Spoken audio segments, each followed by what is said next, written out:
presenta necesariamente con tintes negros, sino que pode haber un futuro esperanzador donde non haxa que emigrar e donde, digamos, a sociedade galega é unha sociedade vizosa, en definitiva, un bon lugar para vivir. Entón, o que falta, repito outra vez, é creernos máis.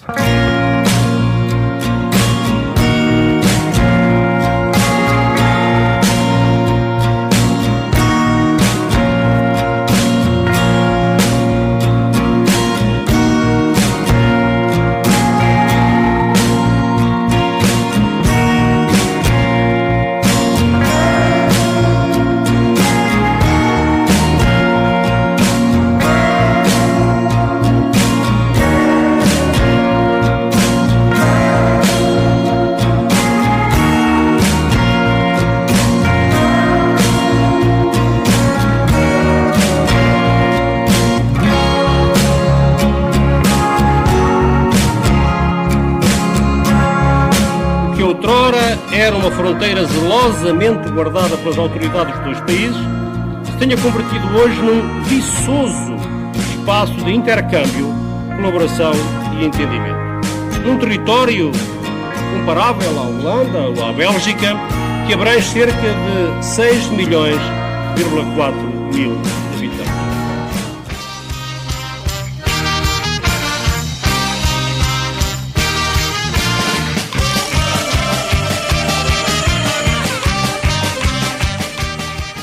Acabades de escoitar a intro do documentario O Diamante Galego que xa está dispoñible en YouTube, unha produción de Nós Televisión e da GAL con moitas colaboracións. Esa intro na que escoitabades a forza que ten a Eurorrexión, 6 millóns de habitantes de Ferrol ao Porto, unha das máis dinámicas da Europa, a Unión Europea diluindo as fronteiras e ese diamante galego como oportunidade.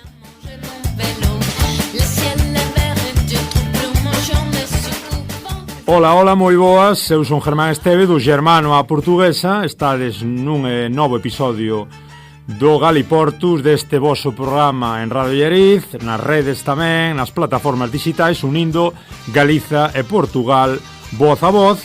Hoxe falamos dun bo presente e dun mellor futuro que ten a Eurorrexión.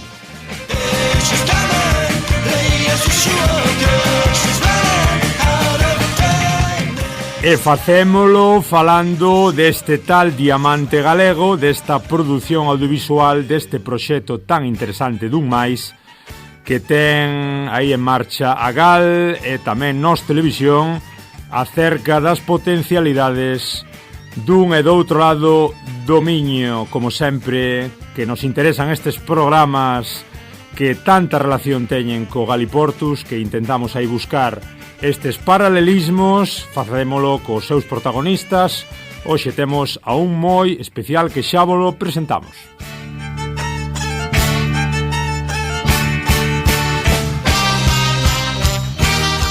Está xa escoitándonos, como digo, Roi Ribeira, o codirector deste grande documentario que está xa dispoñible, O Diamante Galego. Roi é xornalista para Nós Televisión, fixo as entrevistas, fixo o guión, está xa escoitándonos. Roi, moi boas, bo día. Hola, bo día. Un saúdo afectuoso. Quen é Roi Ribeira?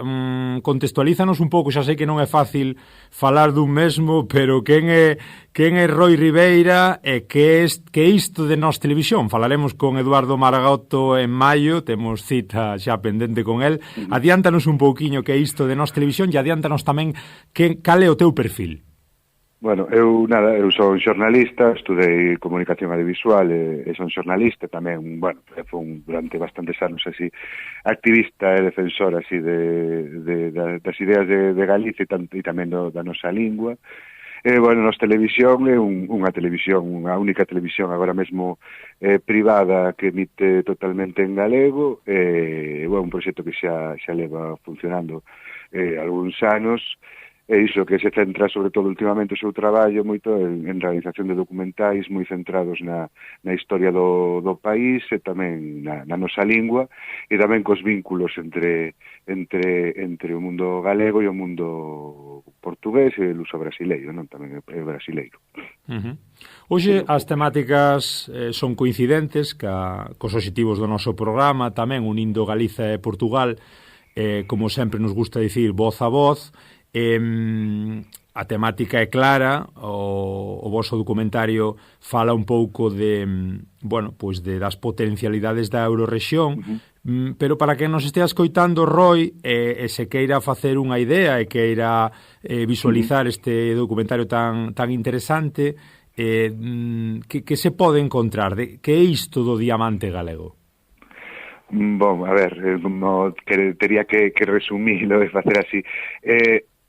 O diamante galego, bon, é unha idea que xurdiu da GAL, neste caso, da Asociación Galega da Lingua, non? Que quería facer pois un documentario desde unha perspectiva positiva se analizase un pouco a realidade actual das relacións económicas, sobre todo, entre Galiza e o norte de Portugal.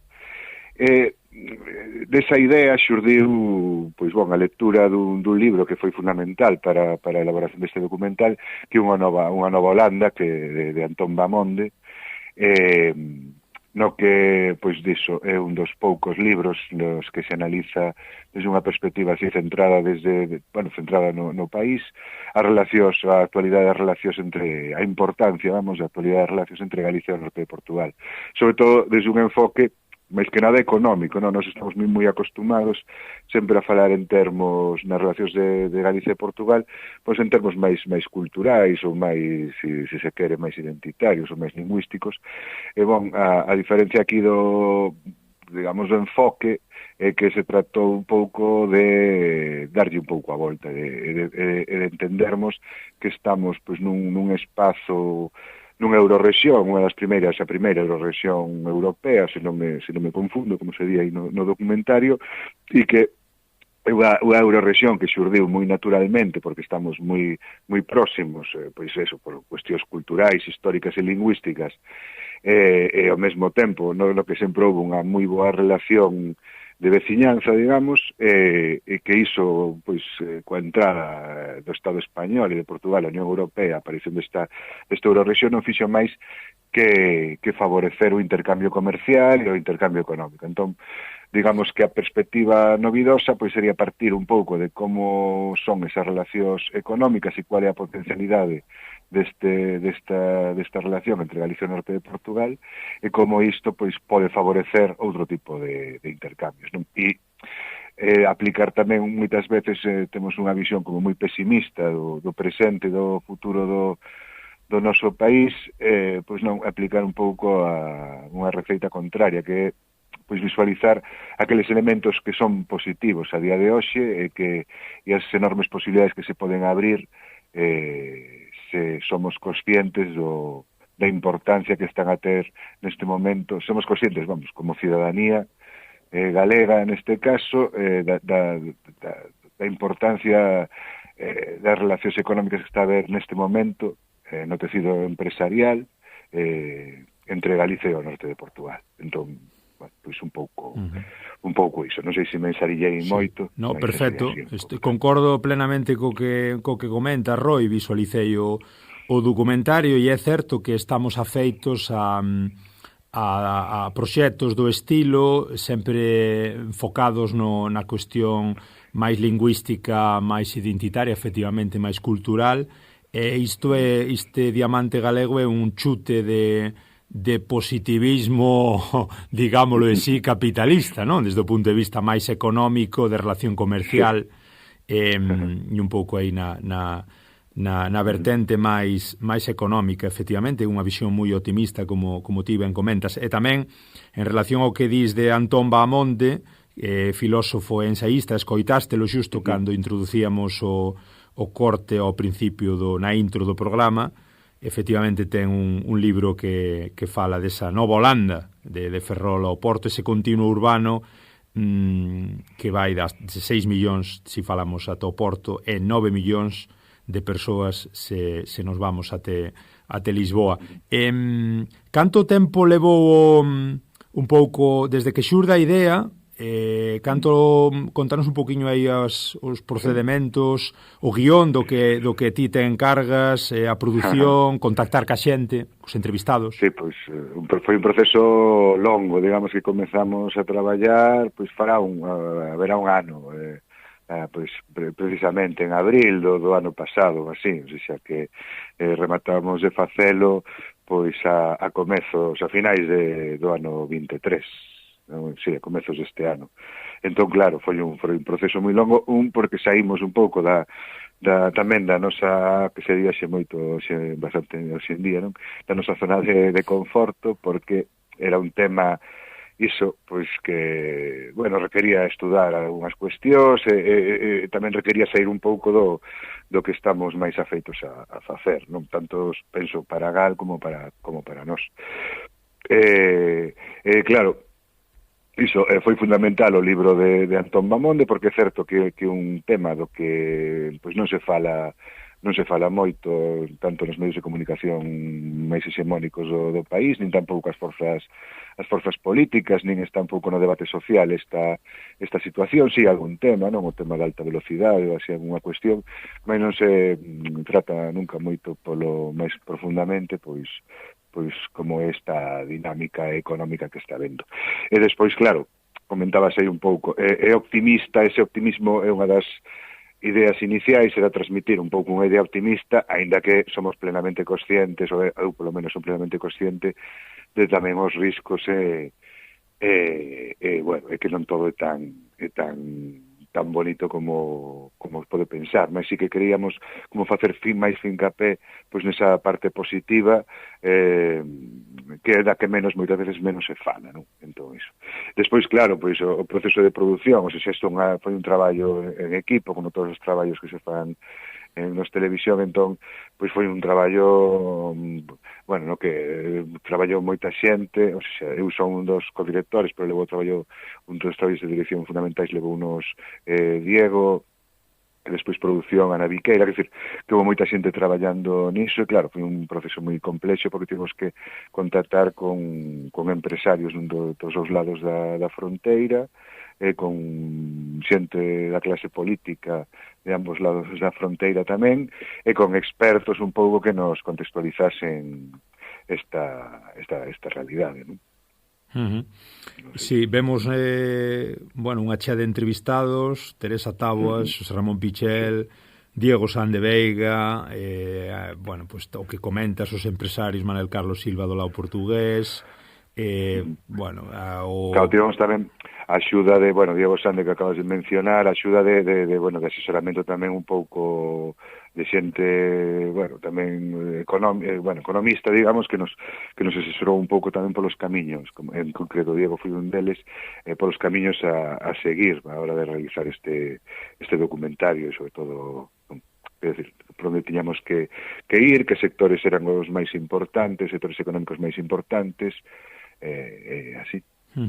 Enrique Sáenz Pontes, Jesús Gamayo ayer, Pedro Puy, o Xoán Vázquez Mau tamén da Eurorexión, o que comentábamos, non, o presidente tamén da rexión norte, Antonio Cuña.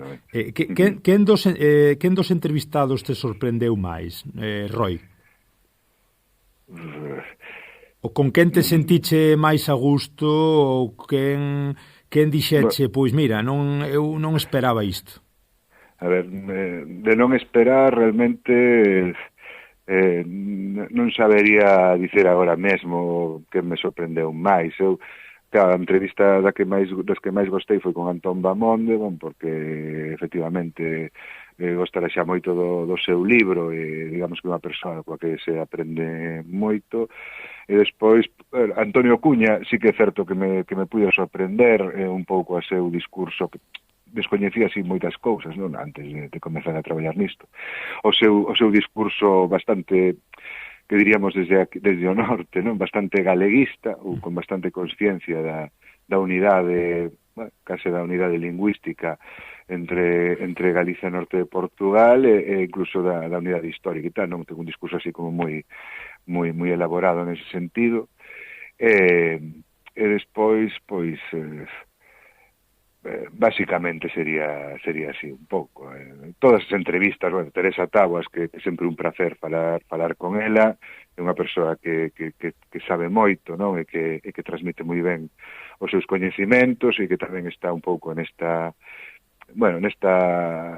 sintonía, non, de entender as partes positivas, o futuro positivo que se nos está abrindo aquí, e o interesante que sería, non, que a cidadanía galega ou que sectores da cidadanía galega fosen máis activos, fosen máis conscientes do importante que sería para Galiza pois non perder este tren que se abre, porque unha das cousas que tamén acho que teñen que quedar máis ou menos claras é que isto é unha posibilidade que se abre, non é unha realidade que este agora mesmo, é unha realidade, mas temos seus riscos, quero dicir, hai dous polos de atracción aquí, non? Un é o de Porto e outro é Madrid, non? Que é unha realidade que iso é así.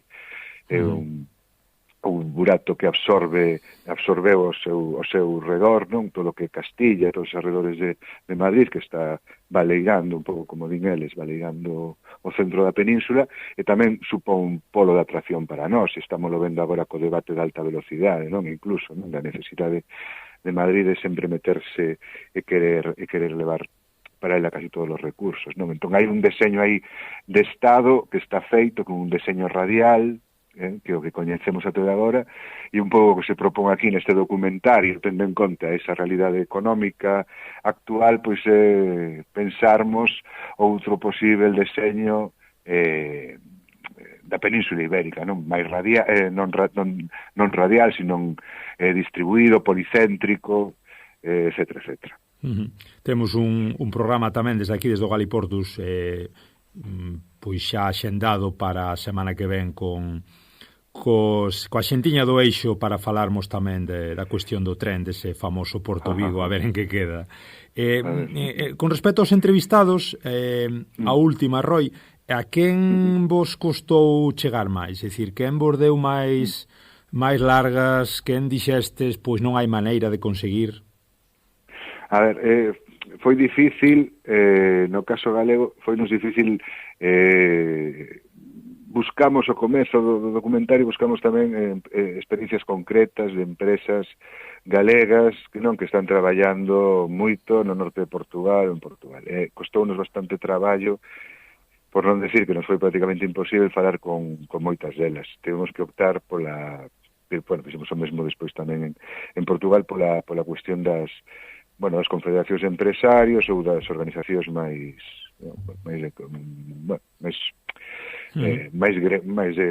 de sector, digamos, non tan concretas. Iso foi, tivemos que variar aí un pouco o deseño, non? Porque sí que queríamos ver experiencias concretas de traballo. Pasa que hai un debate que se analiza aí un pouco tamén no documentario, que é un debate para ter máis longo e tendido, non? Que é a cuestión das famosas, se está producindo deslocalización ou non é deslocalización, a instalación de empresas en Portugal. Entón, eu penso que iso puido dificultar, hai como un medo, un pouco, as empresas teñen un pouco de medo a visualizar que están traballando no norte de Portugal ou que se están instalando ali, etc.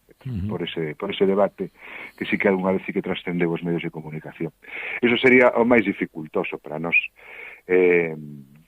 Despois polo resto non houbo, sempre é moito máis complexo, claro, entrevistar a persoas, pois a importancia como agora mesmo foiseme o nome, non? Pero un empresario portugués que aparece, non? Que é un dos dirixentes da Confederación Manel Carlos Silva, pode ser, Roi? Sí, Carlos Silva, efectivamente, sempre máis complexo, Antonio Cuña, non? Que son xente do máis alto nivel en Portugal. Claro que nós, ao fin e ao cabo, somos un medio modesto, é sempre complexo. Despois ficounos aí no tinteiro, unha maneira de falar, a entrevista co alcalde de Porto, con Rui Moreiras, me confundo o nome, que nos fallou, que non pudemos conseguir. E que tamén parecíanos importante entrevistar, efectivamente. Falades de datos moi interesantes, de 500 empresas galegas no norte de Portugal, esta controversia que comentas tamén de de cruzar, de atravesar por un lado para outro e bueno, un pouco de visibilizar ese mercado. Falades de exportacións en 2022, datos que son da Xunta de Galicia por Portugal de 27,4% do total. Ben, a verdade é que son datos que fan que teñas que refletir, que teñas que reflexionar un pouco sobre esa porosidade, non, da raya. Sorprendeute porque lendo algún comentario hai quen non lle gusta moito a cuestión de que os empresarios galegos non utilizaran o galego para falar no documentario. Que che parece? Vamos ver, partíamos tamén dunha reflexión previa que era neste caso, neste documentario, pois non facer no tema lingüístico, digamos, que as persoas que saísen galegas, neste caso, porque existe un conflito lingüístico, pois non houvese problema en que saísen falando nun idioma que non fose o galego. Eu penso que neste sentido reflexe un pouco a realidade que temos aquí, que ten motivos históricos bueno, que todos e todas máis ou menos podemos deducir. Efectivamente, non é o galego non é a lingua do empresario, non é a lingua o sea, de algún sector do empresario evidentemente sí, mas non é a lingua das empresas máis do empresario máis potente, digamos, non. En Galicia penso que é unha realidade e constátase un pouco iso no documentario. Vin así, é certo, algún comentario sí, efectivamente, mas non teño nada que dicir, porque é unha realidade que nos atopamos e é así. É algo que temos que reflexionar, porque efectivamente son dous temas, non? Que eu creo que no documentario final tamén tratamos, que a potencialidade do noso idioma para estas relacións económicas é importante, e en moitos casos estamos falando de supoño que non o sei tampouco, non, pero de sectores empresariais galegos que probablemente para comunicarse co empresariado portugués, en algúns casos seguramente utilicen o galego portugués, ou en algúns casos aprendesen portugués e falen, bueno, con a fonética portuguesa con eles, mas o mellor noutros casos as relacións son en español, non? Entón, iso, claro, é unha cuestión que evidentemente non é nin responsabilidade dos empresarios, nin é responsabilidade de ninguén, non é a situación lingüística que ten este país e que deberíamos comezar a tomarnos en serio para mudala de aquí ao futuro. Efectivamente, na parte final do documentario insistide, Roy, na cuestión lingüística como potencial económico, ese mercado de 250 millóns de falantes co Brasil aí de trasfondo, un pouquiño a cuestión da lingua evidentemente era inevitable tamén tocala.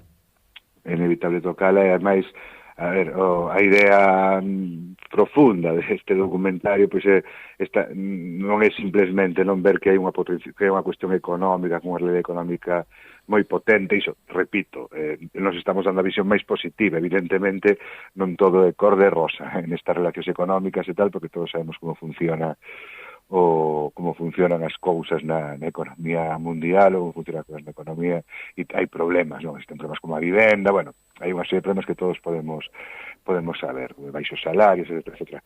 Mas un pouco a idea profunda deste documentario é vendo esa potencialidade, non? Que ten esta área xeográfica, política e económica, pois deixar de ter este autoodio contra as nosas potencialidades e contra as nosas capacidades como galegos e galegas, e nese sentido pois deixar de ter este autoodio contra o noso idioma, que é o que nos une precisamente con esta zona tan dinámica, digamos, que se entendemos un pouco que que un dos maiores activos que temos como país é a nosa lingua, e que eso favorece e favoreceu históricamente estas relacións con o norte de Portugal, e que agora, pois polo crecimento que tivo Portugal nos últimos anos, non? E polo crecimento, bueno, polo avance da globalización e polo avance das políticas europeas que que en moitos dos casos xa son inevitables,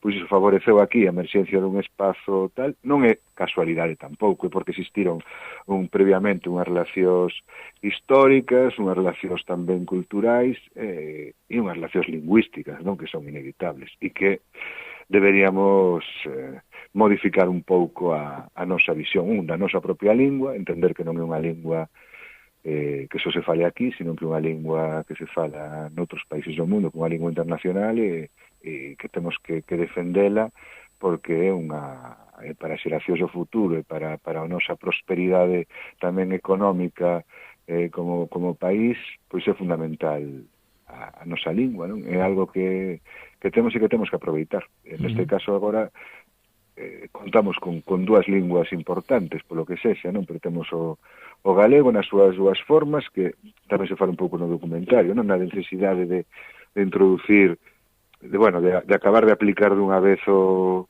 ensino do portugués en Galiza, de que se vexan as televisións portuguesas aquí, etcétera, non? Todo o que se falaba na lei Paz Andrade, e temos tamén a sorte tamén de contar co español, que tamén se fala en moitos países do mundo, que tamén, non? Sempre di Enrique Sáez, non sei se non, que xa con eso, para un galego, pois tendo 3 linguas, o sea, unha persoa xa tendo 3 linguas oficiais da Unión Europea, pois xa pode ser funcionario da Unión Europea, non?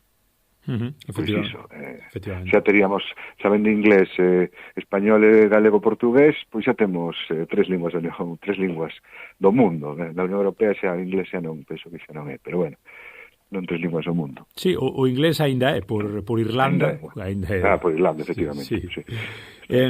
No documentario, Roy, falase dese continuo urbano, incídese moito, o mundo vai cara aí, cara a unha maior urbanización, cara a ese baleirado do rural, por poñer algún pero,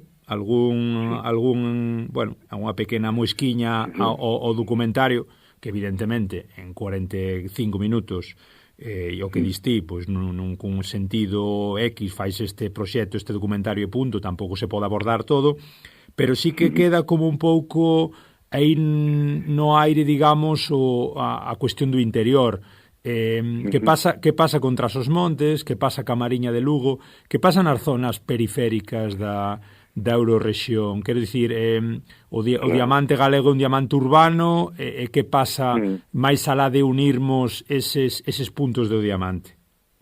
Claro, aí, a ver, podería dar a miña opinión persoal, que non sei se ten moito interese, mas digamos que o enfoque que se quixo dar a este documentario, repito, é unha visión de parte, o sea, unha das partes da realidade, está falando un pouco do que hai, digamos, é isto o que hai, e de aquí, disto que hai, do que podemos máis ou menos ser simpatizantes ou non, mas isto que hai, temos que intentar sacar aquí as potencialidades que son beneficiosas para nós, para a nosa identidade, para o noso país, para a nosa economía, tal.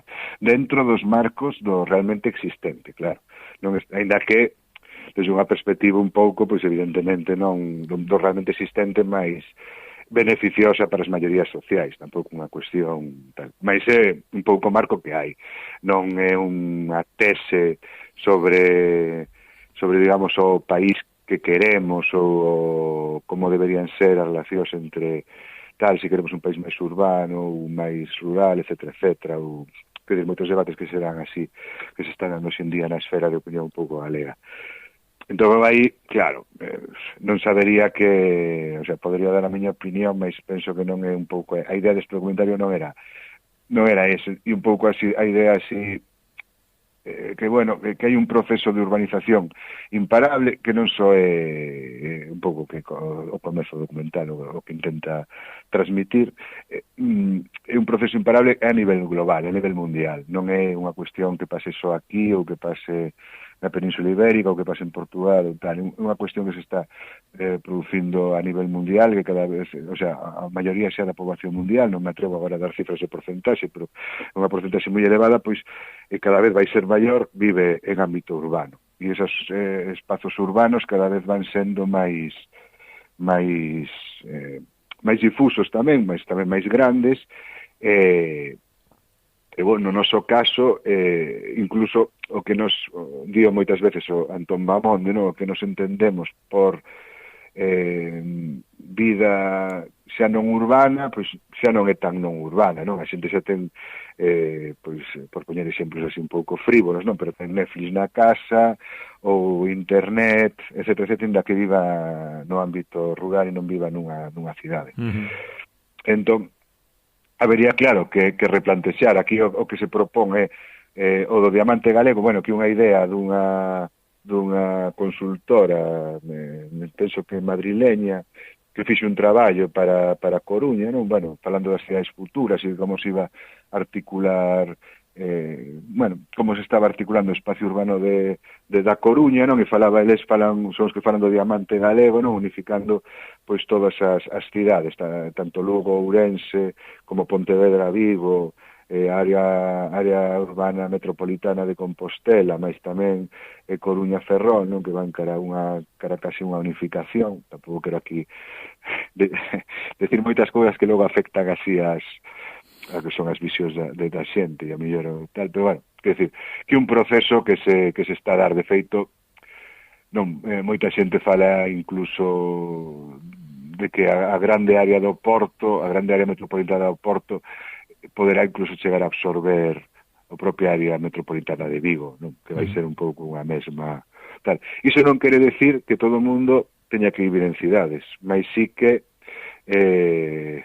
o centro do desenvolvimento, además a críticas, a innovación e todo iso vai estar centrado sobre todo nas cidades, e teremos que, digamos, que o que se propón, o que lanza idea un pouco este documentario é a articulación dese espazo urbano con conexións ferroviarias, bueno, con conexións tal, e tamén todos eses espazos que conecten pois toda a xente que vive nas súas áreas inmediatas e que pode haber unha fluidez de comunicación e que non é, o sea, pensado un pouco desde a perspectiva distribuída e non radial, non de conectarnos con Madrid, sino conectarnos entre nós.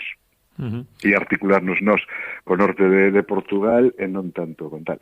Despois, evidentemente, hai un problema grave, pero claro que un problema eso, penso que global, que é a desaparición do que entendíamos como un mundo rural, ou a tendencia a desaparición, entón, e o despoboamento de tal. E iso é un problema que eu non sei se a alternativa, o sea, realmente existente neste caso, é a construción desta outra posibilidade, non? De relacións descentralizadas, non? E de construir un país, pois iso, que teña en conta o norte de Portugal e tal, e que rompa coa radialidade, ou polo menos que cuestione a radialidade con Madrid, non sei se tamén sería no fondo beneficioso para esas áreas que quedaron, que están tendo risco de ser baleiradas, Iso tamén sería o debate que habería que dar. Non tanto que este documentario este defendendo unha idea de que todo vai para as cidades, non sei que, sino que, bueno, se está propondo unha alternativa ao que realmente, o sea, hai dúas realidades agora mesmo, non? Que a radialidade está con Madrid, que está provocando vaciamento do centro da Península Ibérica e tal, e que eu creo que en parte tamén é responsable tal, ainda que non só, evidentemente, o tema atlántico en Galiza pois está tamén favoreceu o desenvolvemento económico máis da costa que do interior, eso é así tamén, está clarísimo. Mas, bon, si digamos que esta outra realidade que aparece, esta emerxencia deste espazo galego-portugués, tamén pode ser unha alternativa a iso outro e pode acabar configurando unha realidade distinta que coñecemos. Eu tampouco diría que iso vai favorecer especialmente máis o despoboamento do interior, o mellor non, o mellor somos capaces de articular outro tipo de realidade xeográfica e territorial para que non aconteza iso, que é algo que xa está acontecendo. Aí, quer dizer, eso, figuras como Teresa Taguas non son, bueno, teñen moito que dicir nese sentido e defende un tipo de desenvolvemento xeográfico tamén do país, pois que teña en conta pequenos núcleos, etc., e que articule dese xeito. O sea, que aquí tamén, claro, son entrevistas, nos seleccionamos un pouco todo en función do discurso global que quería un pouco tamén lanzar a Gal, Sí, un pouco o papel tamén das comarcas.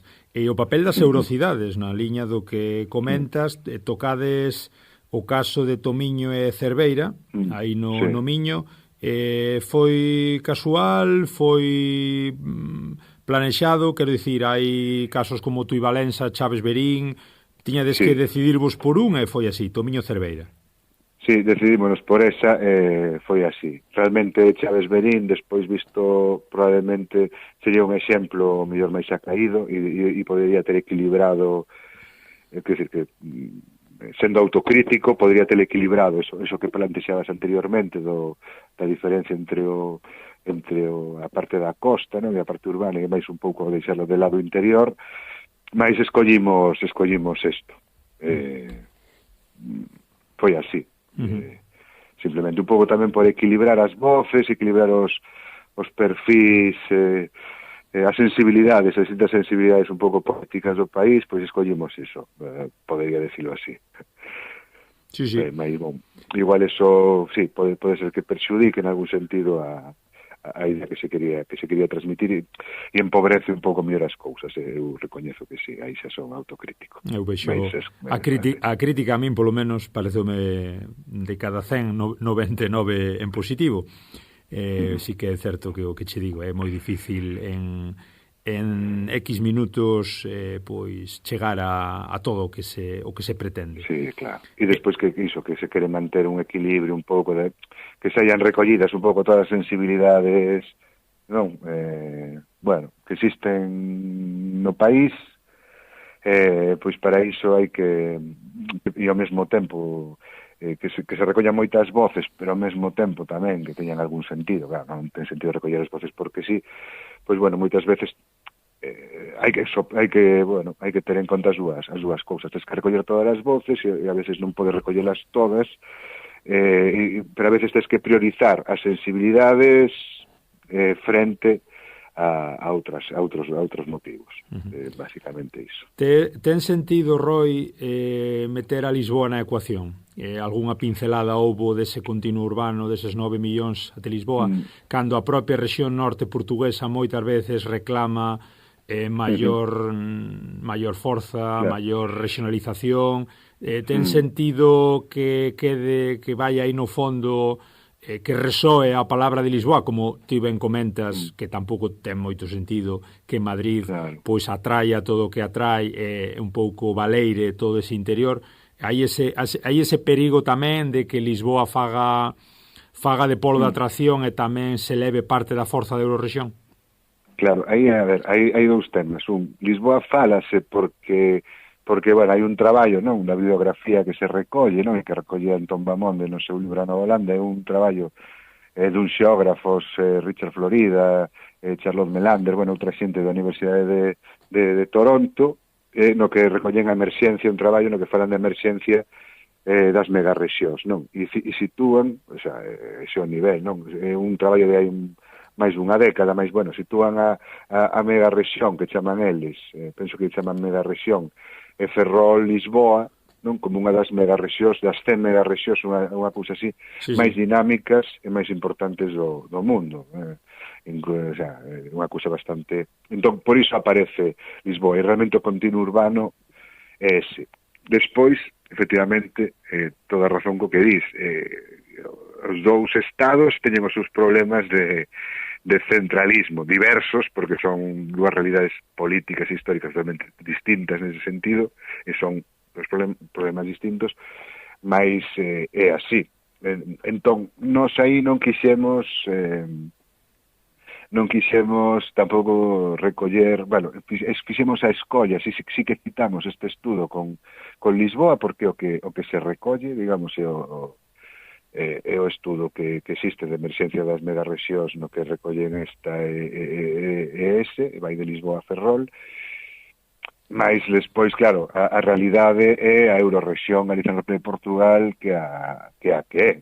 Esa é a realidade política que temos agora mesmo, por motivos tal, e despois está, pois, o que ti dis, que Porto, o norte de Portugal, pois, están reivindicando o seu espazo, e nesa tensión entre Porto e Lisboa é unha tensión que a nós, como galegos, pois nos beneficia, digamos, a masa crítica que se move en torno ao norte de Portugal, a Porto e todo isto, beneficia unha relación máis con Galiza que con Lisboa. Eso é así. Entón, bueno, pois, claro, non podíamos recoller demasiados debates, pero un debate que está aí tamén o teñen que salir en Portugal e tal. Entón, pregúntasme, ten sentido recoller Lisboa? Recollémola, pois, unha cuestión, diría que neste caso do traballo científico e está recollida de Lisboa. Por agora, o que ten sentido é traballar, penso eu, e visualizar esta mega rexión que chegue até Porto. Dúas preguntiñas, Roy, e xa te deixo. Sí. A primeira, como valoras a presencia de Tiago Alves Costa, escritor portugués? A min particularmente encántame como aparece a súa figura, un pouco contando, narrando a realidade da Eurorrexión, da potencialidade, el camiñando polas rúas de diferentes cidades, penso que hubo polo Porto e tamén por algunha galega, non sei se é Coruña. Como valoras a Tiago Alves Costa? Home, moi ben, claro, foi un apoio fundamental, digamos que ficamos moi contentos co seu traballo, cos seus aportes, entón pois o podo valorar moi positivamente. Escollímolo tamén, pois un pouco por ese sentido, non? Por ser unha figura portuguesa importante, desde o punto de vista cultural, pois para que fose un pouco o presentador, non? Un pouco tamén para recoller, hai unha voz en off con fonética galega e un presentador con fonética portuguesa, e ele é unha persoa, pois iso, moi amiga da Galiza, e que é consciente un pouco tamén dos beneficios que esta relación entre Galicia e o norte de Portugal pois pode traer para ambos os lados do río, o sea, para ambos os lados da fronteira. Escritor de Vilanova de Famalicão, Tiago Alves, tamén de Famalicão, tamén do norte, sí. Do norte, un dos puntos fundamentais, ademais, é ese movimento económico do norte, ademais. Sí. Na cuestión textil, pois é fundamental. Que se tiveras que dar a túa opinión, Roy, que pensas que o documentario vale máis para norteños, norte de Portugal, ou para galegos? Ou é indiferente porque o que se pretende é mostrar esa visión global? Ou doutra maneira, que pensas que vai gustar máis no norte portugués ou na Galiza? A verdade é que non sei. Eu gostaría, penso que a Gal tamén gostaría, non sei, un pouco a idea que se tiña é que, por iso tamén a escolla das distintas fonéticas e tal, é que se vise aos dous lados, para non se sería un éxito importante que se vise nos dous lados, porque iso tamén é un xeito de favorecer as relacións. Non sei, eu penso que vai se percibir de xeito distinto nun lado e no outro, non?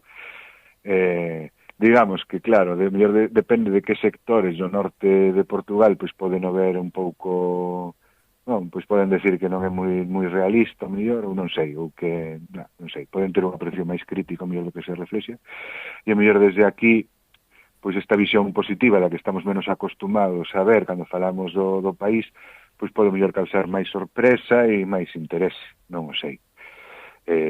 Mas, nós eu penso que gostaríamos se abrise debate con críticas ou con xente dicendo, pois isto se reflexa unha realidade que é mentira ou que non sei que, con críticas, o importante é que se visualice e que se críe un pouco ese debate na sociedade civil e na sociedade de ambos os lados da fronteira sobre esta realidade que xa está aquí e o beneficioso que sería para ambas as dúas partes a consolidación deste espazo. E despois, unha vez que se configure esa masa crítica, esa tal, veríamos cara onde queremos conducir isto ou tal, mas primeiro un pouco dar ese debate de que esta realidade está aí témola aí e que queremos facer con isto.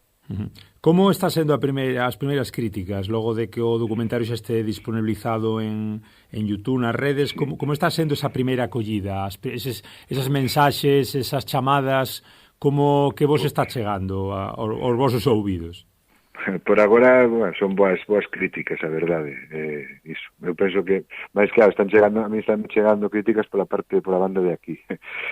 Son boas, entón, tal, por agora, ben, non sei. Esta fin de semana, teño que decilo, vais a estrear na canle de YouTube de Nos Televisión.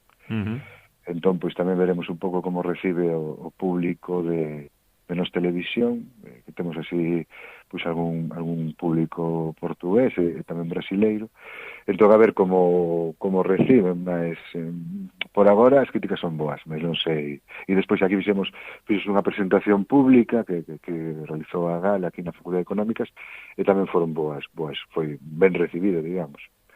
Estás satisfeito, estades satisfeitos co que conseguistes ou cambiaríades algunha cousiña, Roy, esas conclusións? A ver, eu sempre son crítico, que é fundamental ser autocrítico e crítico e tal.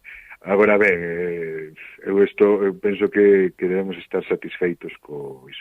Sería iso, eu habería moitísimas cousas que tería feito de outro xeito, mas o traballo audiovisual ten as súas complexidades, a produción tamén, e despois iso, a produción de entrevistas e tal, cando estás falando dun tema que ten tantas complexidades e tantas aristas e queres facer tal, é moi complexo, entón quedaron moitas voces, como dixen antes, que non pudemos chegar, ou nos teria gustado falar con máis esos sectores do empresariado, tamén con xente do mundo do traballo, traballadores e traballadoras, con outras, visualizar outras eurorexións, tratar outros máis temas, máis iso, no tempo que había como son os ritmos e as necesidades dos estadios de produción, difícil foi. Entón, eu a verdade é que estou satisfeito.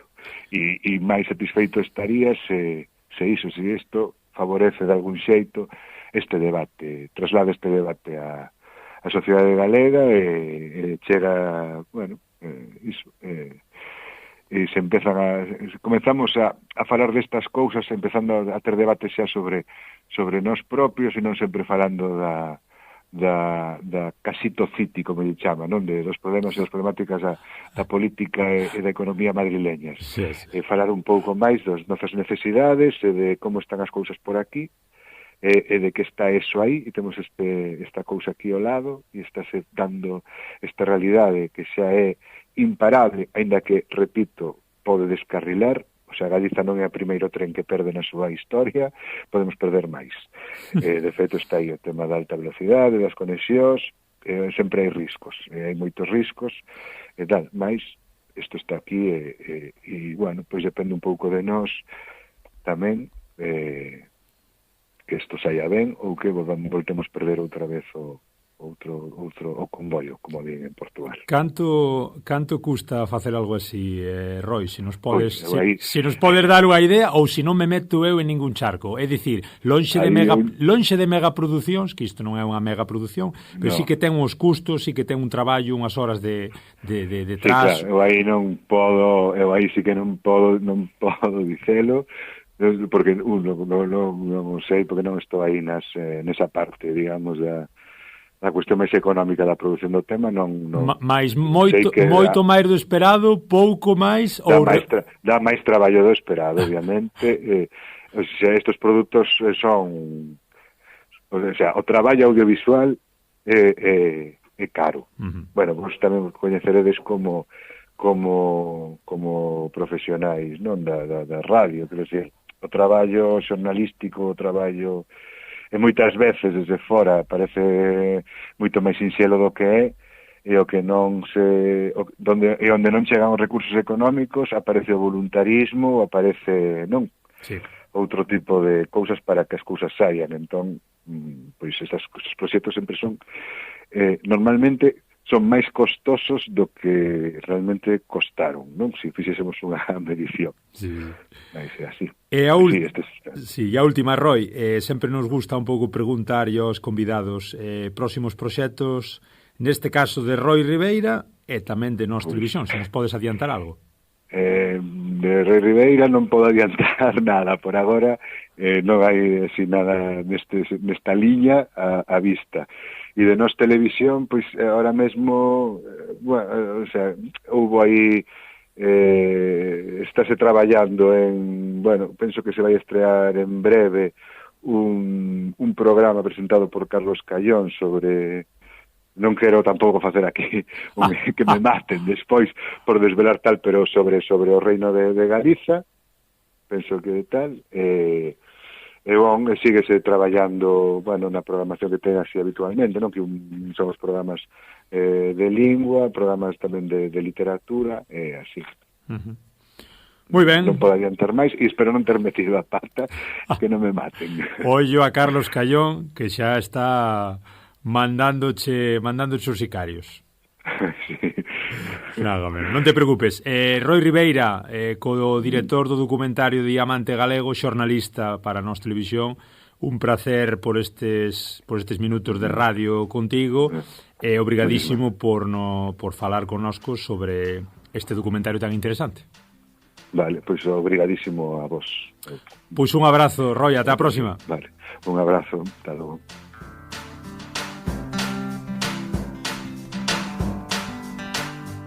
Numa península ibérica descentralizada e policéntrica, as cidades do norte de Portugal estão preparadas para fazer as alianças. Aceitemos o desafio.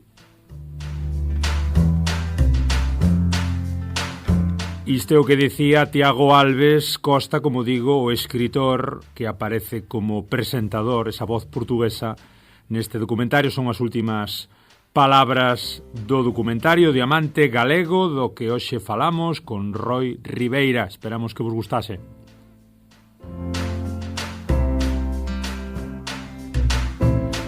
E acabamos o programa, como sempre, lembrándovos que estamos en Radio Llarí 107.2 da FM. Graciñas, obrigado a Carlos nos mandos técnicos por preparar sempre todo tan ben e tan rápido. Estamos os sábados de 12 a 1 no programa, coa redifusión sábados pola noite ás 10 da noite e os luns ás 6 da tarde. Se nos estades escoitando desde as plataformas digitais, xa sabedes, podernos encontrar en iVoox, en Spotify, en Apple Podcast e en Podgalego.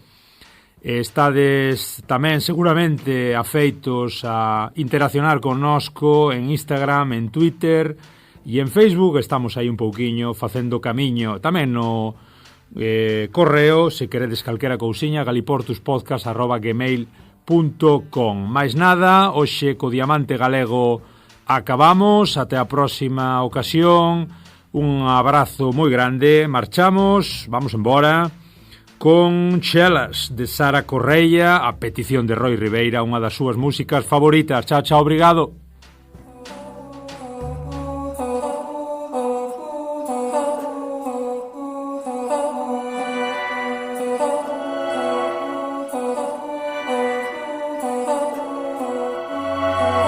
Dizem, Sara, tem cuidado com o que dizes. Lava a cara, tu não mostres de onde vens.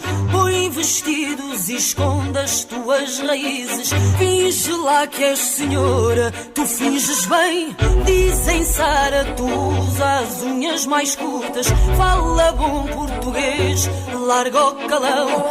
Não fales da pobreza, da noite escura. Ganha quem tem poder e não coração. Mas no meu bairro vejo prédios de todas as cores que gritam ao mundo pobre há de sempre ser pobre. No meu bairro vejo gente sem dos seus horrores e que quem vem da rua é sempre nobre. Eu venho do bairro da janela, conta estrelas. Eu venho do bairro da janela, conta estrelas. Não sou de mais lado nenhum, eu sou de Chelas.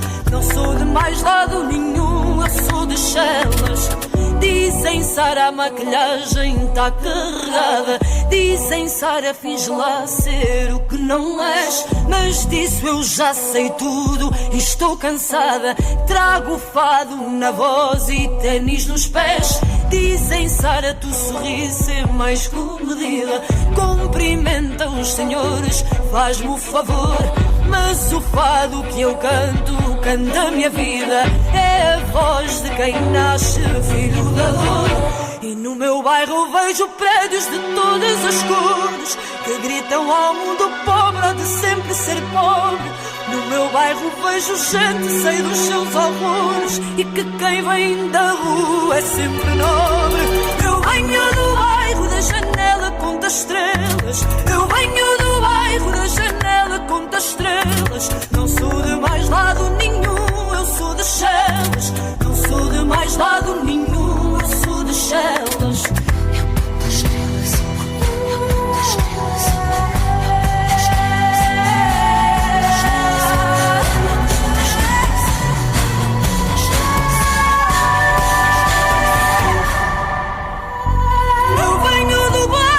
Janela conta estrelas. Venho do bairro da janela conta estrelas. Não sou de mais lado nenhum, eu sou de Chelas. Não sou de mais lado nenhum, eu sou de Chelas. Eu venho do bairro da janela conta estrelas. Eu venho do bairro da janela conta estrelas. Não sou de mais lado nenhum, eu sou de Chelas. Não sou de mais lado nenhum, eu sou de Chelas.